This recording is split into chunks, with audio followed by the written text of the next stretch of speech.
বাংলাদেশের রাজনৈতিক প্রেক্ষাপটে আবারও ঝড়ো আলোচনার কেন্দ্রে জুলাই গণঅভ্যুত্থানের সময়ে সংঘটিত মানবতা বিরোধী অপরাধের মামলার রায় 17 নভেম্বর আন্তর্জাতিক অপরাধ ট্রাইব্যুনাল ঘোষণা করতে যাচ্ছে ক্ষমতাচ্যুত শেখ হাসিনা সহ 3 আসামির বিরুদ্ধে রায়, যা দেশের রাজনৈতিক অঙ্গনে নতুন উত্তাপ যোগ করেছে। এই রায়কে ঘিরে বিএনপির অবস্থান স্পষ্ট। তারা চাইছে স্বচ্ছ, নিরপেক্ষ এবং রাজনৈতিক প্রভাবমুক্ত বিচার। বিএনপি মহাসচিব মির্জা ফখরুল ইসলাম আলমগীর তার ভেরিফাইড ফেসবুক পোস্টে লিখেছেন, আমরা পূর্ণ ন্যায় বিচার দাবি করছি। আরও আগে এক অনুষ্ঠানে তিনি বলেন, ফ্যাসিস্ট হাসিনার গণহত্যার রায়কে কেন্দ্র করে একটি মহল নৈরাজ্য সৃষ্টির পায়তারা করছে। বিএনপির বক্তব্য, বর্তমান রাজনৈতিক পরিস্থিতিতে যে কোনো রায় দেশের অভ্যন্তরীণ স্থিতিশীলতা প্রভাব ফেলতে পারে।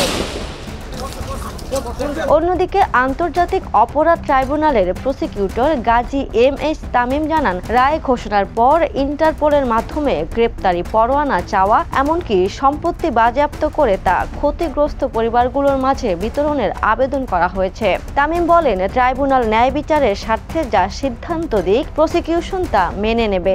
এ বক্তব্য রাষ্ট্রপক্ষ রায়ের রাজনৈতিক প্রক্রিয়া নয়, বরং আইনি কাঠামো ও অপরাধের দায়কে কেন্দ্র করে অবস্থান বজায় রেখেছে এমন বার্তা দেয়।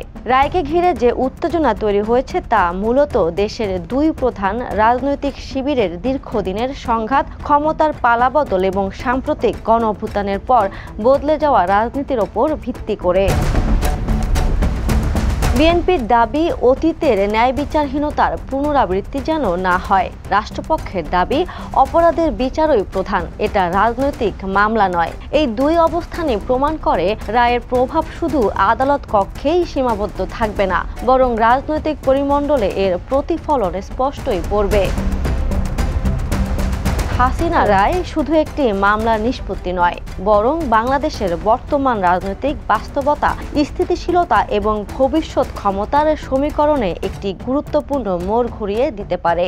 সবার চোখ এখন আন্তর্জাতিক অপরাধ ট্রাইব্যুনালের দিকে, যেখানে আইনের বিচার এবং রাজনীতির প্রতিক্রিয়া একই সঙ্গে দেশের ভবিষ্যৎ রাজনীতিকে নতুন অধ্যায়ে নিয়ে যেতে পারে।